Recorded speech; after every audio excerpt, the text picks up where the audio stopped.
bienvenue et merci de nous accorder de ton temps pour nous parler un peu de ton parcours et de tes projets. Dans un premier temps, est-ce que tu peux commencer par te présenter et nous parler de tes missions et fonctions actuelles? Ok, bien sûr. Ouais, donc c'est un plaisir de répondre à ton appel. Si je peux aider, bah, n'hésite pas pour la prochaine fois. Ouais, donc moi c'est Sidi, j'ai 28 ans. Donc ça fait un petit nombre d'années que je suis dans le monde de la data engineering. Donc j'interviens sur des projets d'industrialisation de clusters big data dans le secteur bancaire ou télécom. Très bien. Est-ce que tu peux nous parler un peu de ton engagement, de ton parcours et de tes origines également, s'il te plaît? Ok, ouais, donc moi je suis originaire de la Mauritanie. Donc je viens d'ici de la Mauritanie, dans un petit village où le taux de réussite au bac est, en fait en Mauritanie en général, le taux de réussite au bac est ultra faible. Donc si je donne un exemple, l'année où je passé le bac, le taux d'admission était moins de 10% en session normale. Donc dans ma région natale, je peux te dire que c'était de moins de 2%. Donc c'était terrible. Mais bon, heureusement que j'ai été motivé par mes oncles avant moi, donc j'ai pu tout donner pour réussir. Donc c'est pourquoi j'ai mérité une bourse au mérite de l'État mauritanien. Donc c'est d'ailleurs eux qui ont financé toutes mes études supérieures, également ici en France. Est-ce que tu peux nous dire justement quel type d'études tu as fait et où tu les as faites également? Hmm. Alors, donc là, ouais, le bac, j'ai un bac mathématiques en Mauritanie, puis effectué 3 ans en Algérie pour une licence en mathématiques et informatique, et puis je suis venu faire le master D ici, le master à la Sorbonne. Est-ce que tu pourrais nous dire ce que tu as apporté du coup tes expériences dans les différents pays que tu as pu voir jusque-là? Ok, ouais.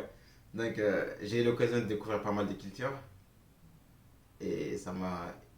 Donc, que ce soit lors d'un parcours scolaire en Algérie, donc il y avait pas mal d'autres étudiants africains, du Rwanda, du Bénin, tout le monde. Donc ça m'a permis de faire pas mal d'échanges avec eux, de découvrir leur culture. Et également ici en France, bon, c'est un monde, c'est un pays multiculturel, donc c'est super. Et que ce soit professionnellement, depuis que j'ai été au monde du travail, c'est également la même chose. Donc je côtoie des personnes avec des personnes d'autres nationalités et que je trouve vraiment intéressantes. Pour toi, du coup, les différentes cultures, mais aussi les différents moyens de faire ou les différents types de personnes, du coup, c'est un plus. Et si oui, comment est-ce que tu essayes d'en profiter, on va dire, ou de t'en inspirer dans ta vie quotidienne et dans tes combats, justement? Hmm. Alors ouais, ben, bien sûr, c'est un plus. Quand on prend l'exemple de la France ici, donc il y a plusieurs cultures, mais ça n'empêche pas de vivre ensemble. Et également, ben, on voit que les niveaux scolaires ici est vraiment trop bon, très bon. Donc quand on prend l'exemple de la Mauritanie, donc on a trois, donc quatre langues différentes. Donc on a du mal malheureusement à s'intégrer et à communiquer entre nous.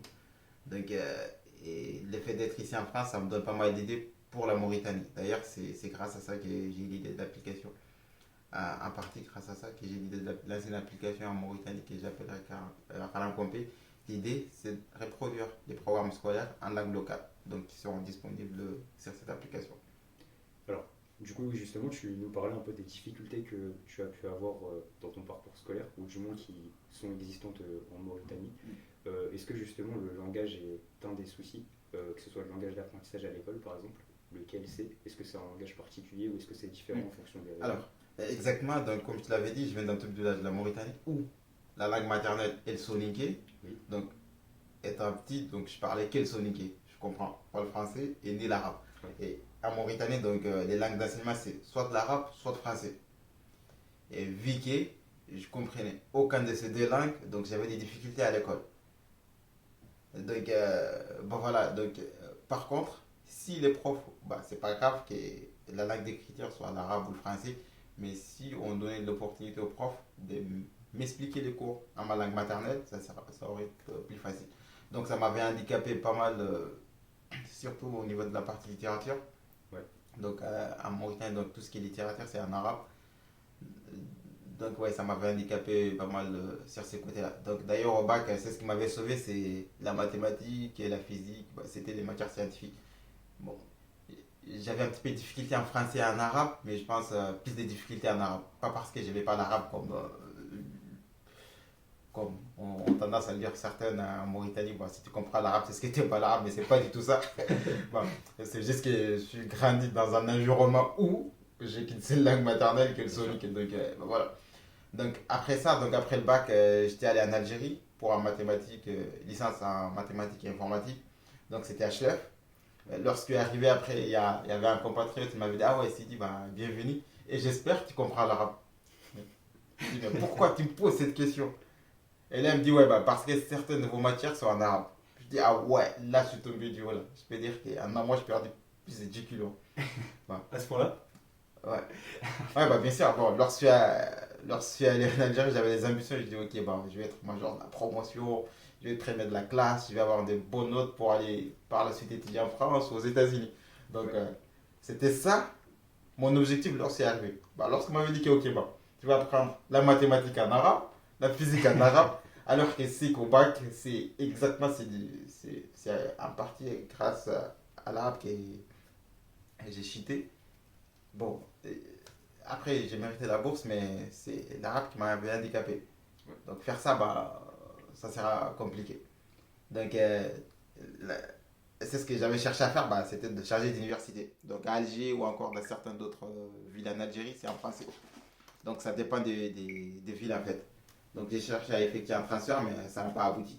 Donc j'avais pas du tout le choix qui est d'affronter les systèmes tels quels. Bon, voilà. Donc c'est là que je me suis rendu compte de l'avantage de l'Internet. Donc l'opportunité qu'on peut se procurer grâce à l'Internet. Bah, c'est ce que je fais, j'ai téléchargé tous les cours que je peux avoir en français Ouais. en parallèle de l'université. Donc non seulement j'assiste à tous les cours à l'université en arabe, mais également avant chaque cours, moi je l'ai déjà regardé, que ce soit sur YouTube ou en PDF. Donc en gros, c'est comme si moi j'ai le cours deux fois en fait. Donc un travail perso, grâce à ma recherche sur Internet, et également avec les profs qui me l'expliquent. Donc bon, j'ai trouvé que les profs étaient vraiment super sympas. Donc s'ils voient que j'ai pas compris certaines parties, bah, ils n'hésiteront pas de m'expliquer en français. Donc, en tout cas, les profs, ils étaient géniaux. Donc, pour te dire, à la fin du trimestre, j'ai été major de la promotion. T'as quand même réussi. Ouais. Donc, l'objectif atteint. Du coup, on peut dire que les cours, notamment, t'ont permis surtout d'apprendre l'arabe, puisque du coup, t'as beaucoup travaillé par Exactement. toi-même aussi. Donc, alors, ouais, vers la fin après 3 ans, Ouais. donc l'arabe algérien, en tout cas, je communique parfaitement. Donc, je comprends quand quelqu'un parle. Donc, Ouais. ça m'a permis de parler l'arabe, de le comprendre. Ouais. Et en plus, j'ai pas eu de difficulté à, dans ma scolarité. Donc, alors, c'est exactement ça qui m'avait également donné, tu vois, toute l'idée pour mon application Ralan Compé que je compte lancer en Mauritanie. Donc, c'est pas grave que les cours soient en français ou en chinois ou c'est pas en quelle langue, mais l'essentiel, il faut que l'élève comprenne. Ouais. Donc, si tu me donnes une phrase en arabe ou en français et tu me l'expliques en français ou en arabe et que les petits jeunes ne comprennent pas, ben, c'est sûr qu'il ne va pas comprendre. Par contre, tu l'écris en arabe ou en français, mais tu lui expliques ça en sa langue maternelle, ça lui permettra non seulement de comprendre les cours, mais également d'apprendre une nouvelle langue. Ouais. Donc c'est ce qui a été mon cas. Dans ce que tu me dis, du coup, les principales difficultés que tu as pu rencontrer, ou du moins que le système éducatif peut connaître, d'ailleurs notamment en Afrique, tu parles de la Mauritanie, mais c'est aussi vrai pour Exactement. d'autres pays, c'est l'accès du coup à l'information, l'accès aux cours, aux supports notamment, qui ne sont pas forcément dans les bonnes langues, et c'est ce que tu essayes de résoudre en partie avec ton application. Exactement, oui. Donc là, en Afrique, c'est ce qui nous handicape et que la majorité des systèmes scolaires sont dans des langues étrangères. Ouais. Et quand tu effectues des recherches sur Internet, ben, c'est soit en anglais ou en français majoritairement. En plus des coûts d'accès à Internet. Ben, j'espère qu'avec les nouvelles technologies, Internet par satellite et tout ça, tous ceci vont s'améliorer. Je soulève un sacré problème. Les autres invités qu'on a pu avoir jusque-là, justement, nous ont beaucoup parlé aussi du coût d'accès à Internet et aussi de certaines zones qui sont pas forcément, qui n'ont pas forcément Internet, donc une grande difficulté, une fracture qui s'accroît. Euh, donc ça n'a pas eu l'air d'être très facile pour pouvoir justement essayer de... Bon, il a fallu être très motivé, que ce soit pour essayer de mieux comprendre les cours, d'aller chercher du coup les informations de ton côté, ça a demandé beaucoup de temps. Il y a eu aussi les déplacements vers d'autres pays, du coup quitter ton pays pour aller dans d'autres, que ce soit la France ou l'Algérie. D'où est-ce que tu as puisé cette motivation justement? Tu nous as dit que tu as pu avoir des exemples notamment qui t'ont peut-être motivé, tes oncles. Est-ce que tu peux nous dire comment tu as fait? Alors, ouais, donc il faut savoir qu'en Mauritanie, donc chaque année, ils essayent de donner une bourse à l'étranger au top 100 ou c'est pas au top 10 de toute la Mauritanie. Donc j'avais un oncle, lui il avait eu cette bourse-là. Et vu que moi, bah, j'aimais voyager, découvrir d'autres cultures, d'autres pays, je me suis dit, ah ouais, donc à l'époque, je n'avais pas d'objectif d'être informaticien, changer le monde, mais mon objectif c'était de voyager. Ouais, bien sûr. Donc, et l'une des choses qui me donnait cette opportunité, c'est d'avoir une bourse d'études à l'étranger. Donc lorsque j'ai vu qu'il lui, il a réussi à avoir une bourse, je me suis dit, ok, bah, je vais faire la même chose, donc je vais tout miser sur les études. C'était ta source de Ouais. motivation. Donc bah, une fois à l'université, j'ai découvert d'autres opportunités des études. Bien sûr. Donc mais ça m'a permis d'être motivé en tout cas de leur système de bourse. Alors, du coup, au-delà de tes études, quels freins et difficultés est-ce que tu as pu rencontrer au cours de ton parcours et comment est-ce que tu as fait pour les surmonter? Où que ce soit d'ailleurs, que ce soit en Mauritanie, en Algérie ou même du coup en France. Alors, à part ça, est-ce que j'ai d'autres difficultés? Je dirais que non. Depuis que j'ai le bac, en général, les étudiants africains, quand ils viennent ici en France ou en Algérie, l'une des difficultés qu'ils ont, c'est financier. Mais moi, j'ai pas eu ces problèmes bah, parce que j'avais la bourse de l'État en fait. Et même ici, bon, j'avais de la famille qui m'ont aidé et tout, donc j'avais pas du tout d'autres difficultés à part ça. Alors, du coup, tu as réussi à t'intégrer à différents types de milieux. Euh, Est-ce que ça a été difficile? Et sinon, d'après toi, d'où vient le fait que tu as réussi justement à le faire aussi facilement? À changer d'environnement comme ça sans grande difficulté? Hmm. Alors, bah, je dirais que c'est juste la mission. Quand tu sais où tu vas et que tu veux, tu l'auras. Donc, tu pourras rester focus et te concentrer sur ça. Donc, je dirais que bah, parce que j'étais plus focus et je sais, c'est ce que je veux. D'accord. Voilà. Du coup, maintenant, on a compris un petit peu quel était ton parcours et comment est-ce que tu t'étais construit. Est-ce que tu peux nous parler aujourd'hui du coup de l'application que tu mets en place, nous rappeler son nom aussi et s'il a une signification et quel est ton objectif avec ça? Alors, ouais, donc l'application elle s'appelle Ralancompé. C'est juste pour répondre à certains problèmes que nous on a en Mauritanie, à certains problèmes que nous on a en Mauritanie. Donc, qui concerne bah, les difficultés pour les enfants de comprendre les cours, bah, parce que c'est en arabe ou en français. Donc, l'objectif, c'était de faire tous les programmes scolaires en langue locale. Ouais. Donc, mathématiques, ok. Donc, la langue d'écriture, c'est en français, mais les explications seront en langue locale. Donc, les enfants auront accès aux cours en leur langue locale grâce à une application mobile qui est dans leur téléphone, en plus des cours des profs à l'école. Donc, en gros, c'est comme s'ils ont le cours des fois. Donc, avant de partir, tu regardes le cours dans ton téléphone et le lendemain, tu as le prof qui va te l'expliquer en français ou en arabe. D'accord. Donc, voilà. Du coup, ouais, tu as essayé de reproduire un peu ce que toi tu avais mis en place quand tu étais en Algérie. Pour essayer de Exactement. comprendre. Donc, c'est ce que j'avais mis en place lorsque j'étais en Algérie. Donc, comme je t'avais dit, donc, l'une des problématiques, c'est le cours accès à Internet. Ben, c'est si on n'a pas besoin. Donc, dans l'application, les cours seront disponibles en offline. Donc, tu n'as pas besoin d'avoir accès à Internet pour avoir les cours. Ouais. Il suffit d'avoir une wifi une fois de temps en temps, télécharger Exactement. et après c'est bon. De temps en temps, télécharger ou encore, ben, tu te réfères auprès de la direction de ton école et ils mettront les différents cours dans ton. Très bien. Du coup, tu te bases sur les programmes existants, c'est ça? Exactement, donc c'est programmé, ça, rien, absolument rien ne change. Ouais. C'est juste que c'est la langue d'explication qui va changer. C'est l'accessibilité du coup qui est important vraiment de la solution. Exactement. Parfait. Peux-tu nous indiquer quel levier et outils tu as eu à ta disposition? Je sais pas, ça peut être des outils géographiques, par exemple le fait de t'appuyer sur une communauté spécifique ou un type de personne particulier, ou des modèles ou des dispositifs déjà existants. Comment tu as fait? Donc, on sait qu'il y a eu le système de bourse déjà qui t'a permis d'avoir cette mobilité. En termes d'intégration professionnelle, d'insertion professionnelle, pardon, mais aussi de la création de ta structure, sur quoi tu t'es appuyé et quelles ont été les facilités qui sont à ta disposition du coup. Alors, bon, déjà, en plus de la bourse de l'État mauritanien, il faut savoir qu'en Mauritanie, donc, on est solidaire entre nous. Donc, quand un nouveau étudiant vient en Algérie, ben, il y a toute la communauté mauritanienne en Algérie qui vont t'aider. Si tu n'as pas compris quelque chose, ils vont essayer de t'aider à comprendre, te fournir des supports éducatifs et tout ça. Donc, quand tu arrives ici également en France, c'est la même chose. Donc, ils vont t'aider dans ce sens-là, voire même financier des fois. Et voilà, donc imaginez, ok, bah, lorsque je commence à chercher un stage ou encore un boulot, donc j'envoie mon CV à toute la communauté mauritanienne, donc les places de chaque côté. Ouais. Et du coup, est-ce que c'est grâce à toute cette aide que tu as pu recevoir peut-être des tiens que tu as souhaité pouvoir la rapporter justement aux tiens grâce à l'application? Alors, Est-ce que c'est lié?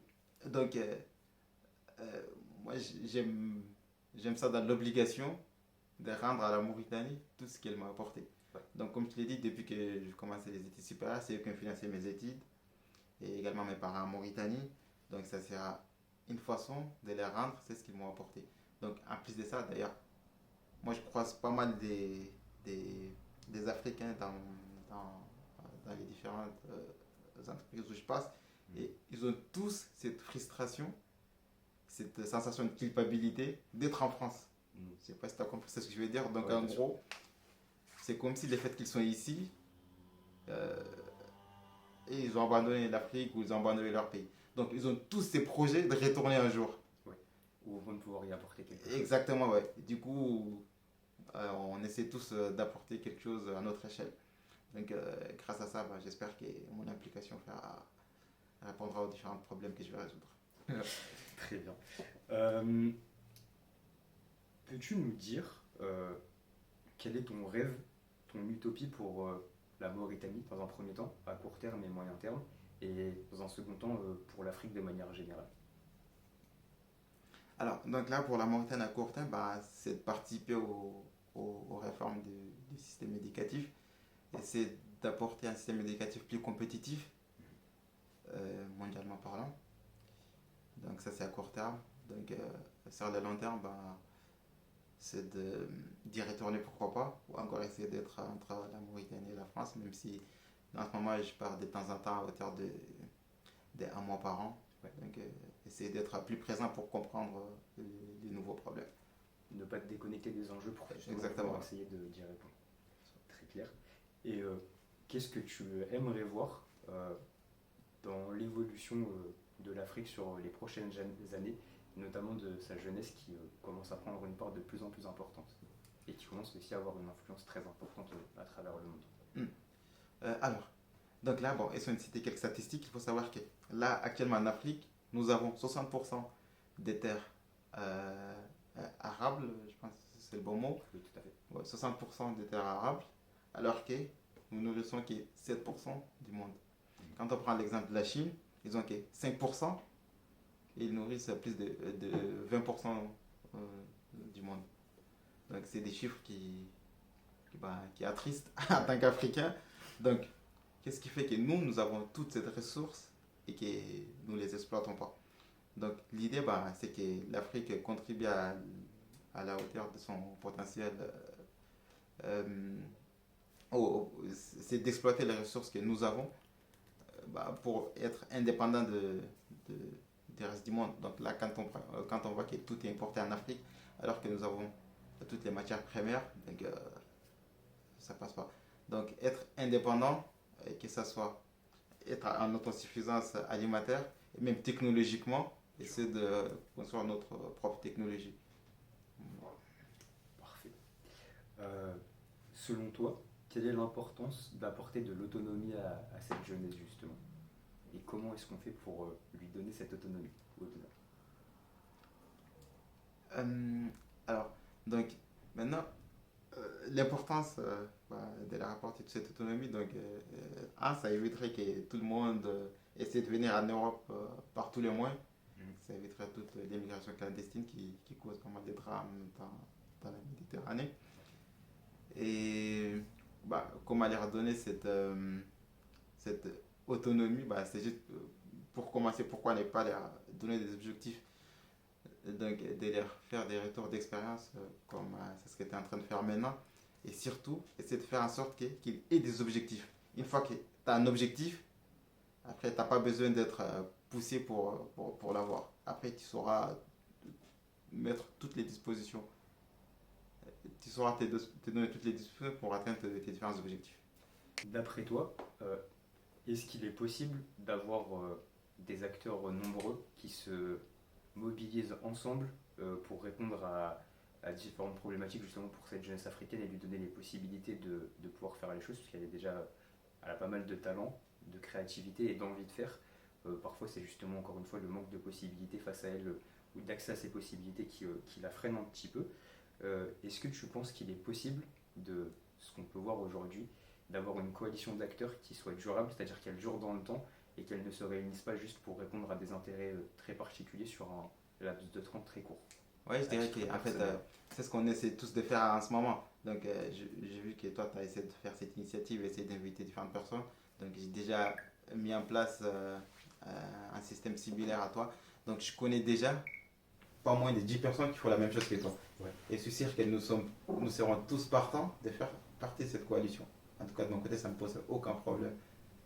Donc, je dirais que naturellement, c'est ce qu'on se fait inconsciemment en ce moment même. Réunissons-nous pour être plus forts. Ouais. Très bien. Est-ce que tu as des conseils pour justement les plus jeunes, les Africains qui peuvent t'écouter, que ce soit en Mauritanie ou ailleurs en Afrique, ou même des jeunes issus de la diaspora qui justement voudraient avoir la possibilité de pouvoir s'impliquer, que ce soit dans leur propre pays ou d'ailleurs pour la jeunesse de manière générale, pour justement éviter quelques écueils ou quelques erreurs? Comment faire et comment s'y prendre? Alors, le conseil que je leur ai donné, je dirais qu'ils croient en eux, qu'ils aient des objectifs et qu'ils se donnent tous les moyens pour les atteindre. Euh, pour l'Afrique de manière générale, d'après toi, qu'est-ce que le numérique peut apporter si on sait l'utiliser correctement et comment faire aussi pour pouvoir l'utiliser correctement notamment? Alors, en fait, pour moi, le numérique, c'est l'opportunité de résoudre les problèmes quotidiens à large échelle et à moindre coût. Donc, si je donne l'exemple de mon application, donc là, actuellement, pour enseigner le programme scolaire à toute la Mauritanie, ça coûte cher. Par contre, la rendre accessible depuis une application mobile, on le fait qu'une seule fois par les meilleurs profs de toute la Mauritanie et tout le monde a accès à ces cours. Tu vois. Donc, à moindre coût, à large échelle et de meilleure qualité. Les trois principaux atouts du numérique. Est-ce que tu penses qu'il y a aussi des dangers du coup, qui sont liés au numérique et si oui, lesquels et comment pouvoir les éviter? Et comment protéger les plus jeunes aussi, pour les parents notamment par exemple? Ouais. Alors, les dangers, il y en a toujours. Quand on prend l'exemple de TikTok, j'ai des cousins qui passent des heures par jour et ils en sont dépendants. Et du coup, ils n'ont plus le temps de réviser leurs cours, rester focus sur leurs objectifs. Donc, ça sera un des inconvénients. Et également, il ne faut pas qu'ils tombent sur des sites qui ne sont pas du tout. Je ne sais pas comment dire. Je comprends. Voilà. Donc là, je dirais qu'il faut qu'on donne des moyens également aux parents. Il faut que les parents soient sensibilisés des dangers de l'Internet. Très clair. Du coup, et lutter aussi contre la consommation passive, d'Internet, notamment avec TikTok, etc. Comment est-ce qu'on fait, d'après toi, pour rendre les plus jeunes acteurs du numérique, c'est-à-dire qui s'en servent pour créer plutôt que pour consommer? Est-ce qu'on peut le faire d'ailleurs? Si, c'est la première question. Donc, là, actuellement, en fait, il y a des applications qui sont éducatives. Donc, essayer de plus démocratiser ce genre d'applications. Ou encore, j'ai vu une start-up ici en France, j'ai oublié son nom, ça s'appelle Rimbo ou quelque chose comme ça. Donc, qui essaie d'apprendre la langue aux plus jeunes grâce à la réalité virtuelle. Donc, je dirais qu'il faudra plus mettre en avant ces technologies qui sont plus orientées éducatives. Du coup, de ce que tu connais des populations africaines que tu as pu rencontrer en Mauritanie, en Algérie ou même ici en France, d'après toi, est-ce qu'il y a peut-être un point commun majeur entre elles ou qu'est-ce qui est à minima le point qui pourrait nous relier pour faire en sorte justement d'avancer ensemble, comme on l'a dit tout à l'heure avec la coalition? Alors, le point commun que j'y vais, c'est que tout le monde a l'ambition de retourner vivre dans ce pays d'origine. La majorité n'y parviennent pas, mais ils ont tous cette ambition. Essayer d'investir au pays, essayer de lancer une start-up et tout ça. Donc, voilà pourquoi on ne sait pas partager, ne sait pas faire des retours d'expérience sur le lancement de start-up en Afrique. Ou encore le comment, essayer de se mettre ensemble, essayer de trouver une solution. Quel conseil, cette fois-ci, tu donnerais aux parents des jeunes Africains, que ce soit du coup pour le numérique ou pour leur manière de motiver leurs enfants justement à avoir cette ambition comme tu l'as dit? Bah, pourquoi ne pas leur donner des exemples des gens qui ont réussi sur les réseaux sociaux? Bah, alors, là, je vais donner un exemple. Il y a un Camerounais que je suis sur les réseaux sociaux dont sa chaîne s'appelle Investir au pays, qui est engagé dans la réussite de l'Afrique et tout ça. Et il partage pas mal de retours d'expérience. C'est ce que lui il fait. Donc, que ce soit l'agriculture ou tous ces business que lui il lance, il invite pas mal de gens inspirants. Donc, ben voilà. Donc, je dirais que essaie de faire en sorte que les petits jeunes suivent plus les gens plus inspirants. Pas que ce soit que des influenceurs qui ne poussent qu'à la consommation de masse, qui n'apportent pas du tout de valeur ajoutée dans leur vie. Donc, Du coup, on a un rôle vraiment important là-dedans, c'est-à-dire nous aussi être capable de valoriser justement ces profils-là pour exactement. que le regard des plus jeunes se tourne vers eux et pas uniquement vers Exactement, ouais. Donc, les d'ailleurs, influenceurs. c'est le conseil que je donne à tous les ingénieurs qui sont autour de moi, c'est d'essayer de parler de leur parcours sur les réseaux sociaux. Donc, parce que ça a un vrai impact sur le petit jeune. Moi, grâce aux vidéos que je partage et tout ça, Mhm. un jour, il y a un petit jeune qui m'avait dit: ah ouais, Sidi, je comptais quitter l'école, mais je suis tombé sur ta vidéo et là, ça m'a boosté. Donc, je vais plus le quitter. Comme quoi on peut avoir un sacré impact, faut Exactement, pas ouais. négliger, Indirectement, mais on a un sacré impact sans le savoir. sans forcément avoir une action énorme, pour le coup, juste en communiquant sur ce qu'on peut faire. Exactement. Tu nous as parlé tout à l'heure des arts martiaux. Est-ce que tu peux nous expliquer quelle place ça a pris dans ta vie et peut-être ce que ça a pu t'apporter en termes de tempérament ou de motivation ou de discipline?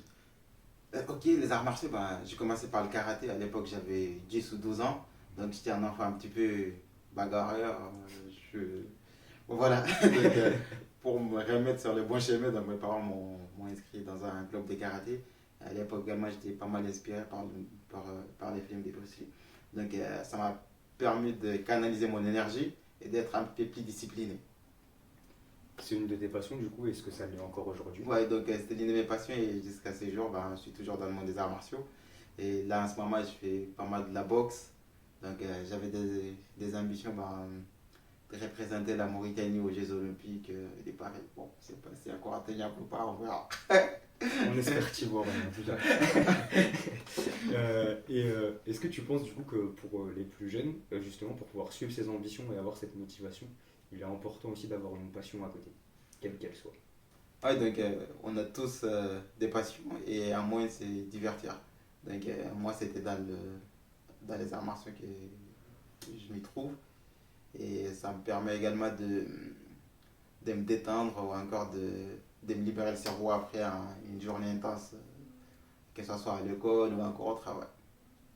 Donc, c'est un moyen pour moi de me reposer, le sport, psychologiquement.